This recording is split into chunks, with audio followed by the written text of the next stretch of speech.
देवराज देवेंद्र याचा भक्ती भावे प्रणाम, भक्ती भावे प्रणाम, भक्ती भावे प्रणाम. भगवंत, सत्याच्या जोरावर या अखिल ब्रह्मांडाची तू निर्मिती केलीस आणि या अखिल विश्वाला 184 जीव जन्माला आले. या 184 जीवात केवळ मानवाचा जन्म हा श्रेष्ठ गणला गेला. त्यात उच्च मानव कुटुंबाचा जन्म झालाय. खऱ्या अर्थानं आमचं परम भाग्य म्हणायला हरकत. माता अदिती आणि पिता कश्यप यांच्या पवित्र कुशिकुला आम्ही 12 भावंडांनी जन्म घेतला. विवस्वान, अर्यम, उषा, त्वष्टा, सविता, भग, धाता, विधाता, वरुण, मित्र, सुरेश आणि त्रयविक्रम या 12 भावंडांना पितृदेवतेने केलेला उपदेश. बाळानो, गरुडानंतर पुनश्च भरारी नाही, साधूनंतर कृपा नाही, आईनंतर वात्सल्य नाही आणि या नर जन्मानंतर पुन्हा दुसरा जन्म नाही. पितृदेवतेच्या मुखातून निघणारे शब्द आमच्या काळजाचा जणू वेध घेऊन गेले आणि म्हणूनच उज्ज्वल भवितव्याचा भाग्य स्वीकारत असताना आम्ही भक्ती मार्गाची कास धरली. शतयज्ञांवर आधिपत्य मिळवलं आणि त्याची सोड देवतांचा अधिपती देवराज देवेंद्र म्हणून या विश्वात आमची ख्याती कीर्ती गायली गेली. इंद्र म्हणते कोण? ज्याला 1000 नयन आहे, त्याला 2000 हस्त आहे. ऋग्वेदातील 19 सूक्तांपैकी केवळ 1/4 सूक्तात ज्याची महती गायली गेली तो था कश्यप अदिती नंदन देवराज देवेंद्र होय. मी परिपूर्णरित्या जाणतो ऋग्वेद जो कर्माशी निगडीत आहे त्या ऋग्वेदात सुद्धा आमच्या नावानं ऋचा निर्मिली गेली. इंद्र सुरपती श्रेष्ठो वज्र हस्तो महाबला शतयज्ञाधिपो देव तस्मै नित्यम नमो नमः.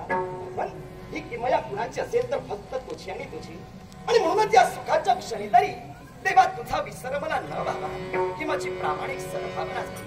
भगवान, तुझी या सत्तेने वेदांशी बोलणे, सूर्याशी चालणे तुझी या बळे. मेघाने वर्षावे, पर्वते बैसावे, वायूने विचारावे सत्ते तुझे.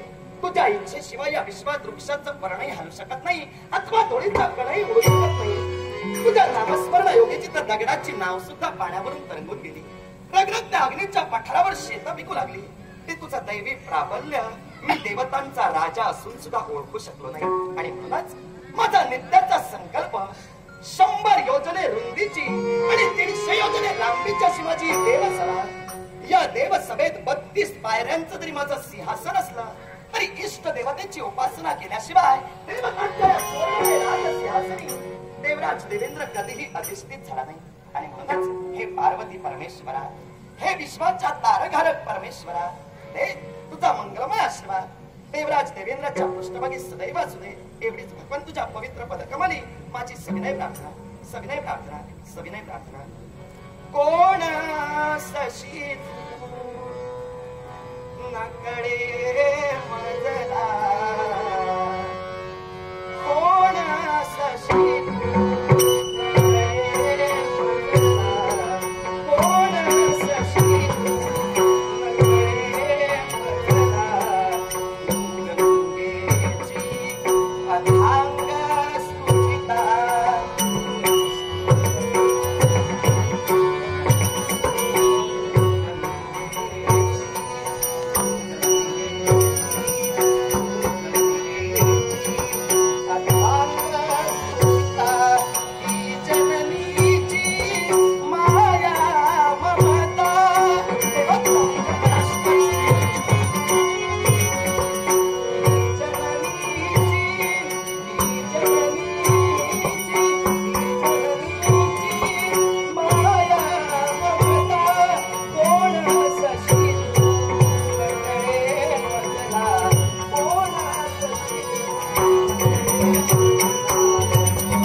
सर्वांगाकडे पाहून अचंबा निर्माण झाला.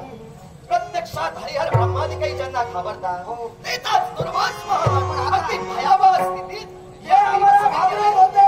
पण आता आम्ही कुणाला तरी घाबरतो बोलण्याचा आशय नाही समजत. एकच काय वैकुंठीच्या नारायणाच्या हाती असणारं सुदर्शन आमच्या मागे लागले. सर्वदान तुम्ही आहात. अंबरीशाच्या बाबतीत जे काही घडलं गेलंय ते माझ्या मनाला तर योग्य होतं. आता तुम्ही देवता आहात. इंद्रपदावर आरूढ होऊन सृष्टीच्या कल्याणासाठी आहात. सत्य काय असत्य काय हे तुम्ही जाणून आहात. ऐका माझ्या मुखात तेव्हा जरा माझं रक्षण करा. दुर्वास महान देवराज देवेंद्राने तुम्हाला अभय दान दिलेलं आहे. घाबरतच कधी नाही. येऊ नका. वाटेल तो काळ येऊ दे.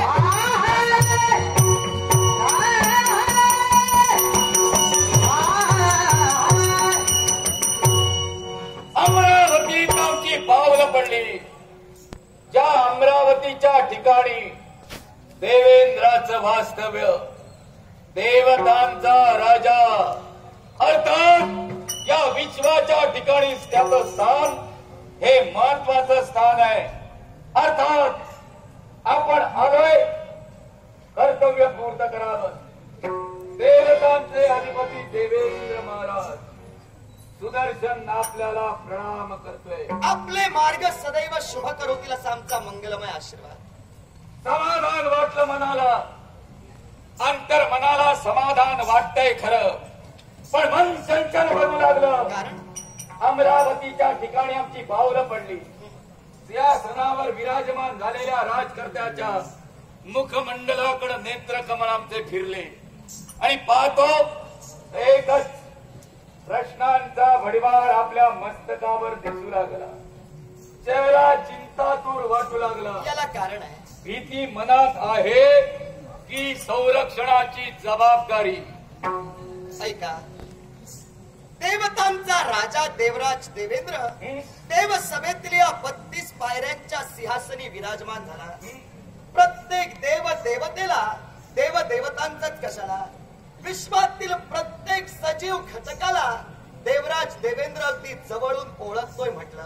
त्यामुळं देवराज देवेंद्रला विश्वातील कोणत्याही जीवाची अथवा देवतेची भीती नाही.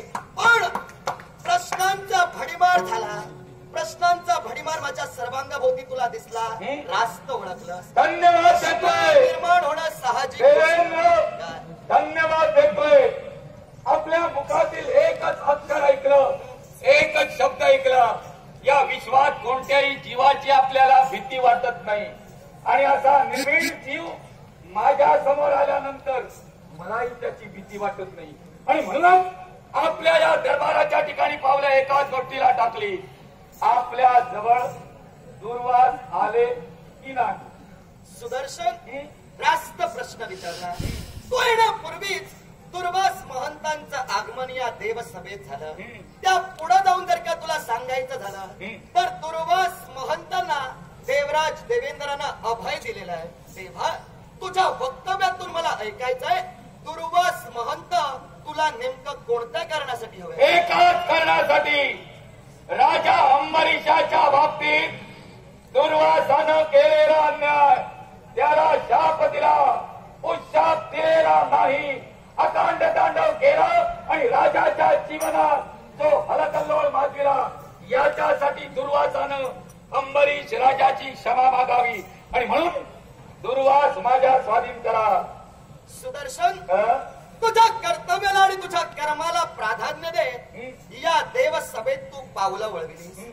निश्चितच मी एका बाजूने तुझं कौतुक करेन, पण दुसऱ्या बाजूने जर का विचार केला, मी देवतांचा राजा आहे. अर्थात देवतांचा राजा या नात्यानं आयत्या वेळी येणाऱ्या विषयांवर योग्य तो निर्णय घेण्याचा अधिकार देवतांनी मला दिलेला आहे. त्या अधिकारायोगे तुला सांगतोय, नीट ऐक.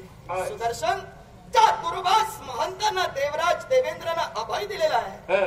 त्या दुर्वास महंतांना देवराज देवेंद्र तुझ्या स्वाधीन कधीही करणार नाही. तू जाऊ शकतोस. जाणार नाही. तुम्ही म्हणालात आयत्या वेळी आलेल्या प्रश्ना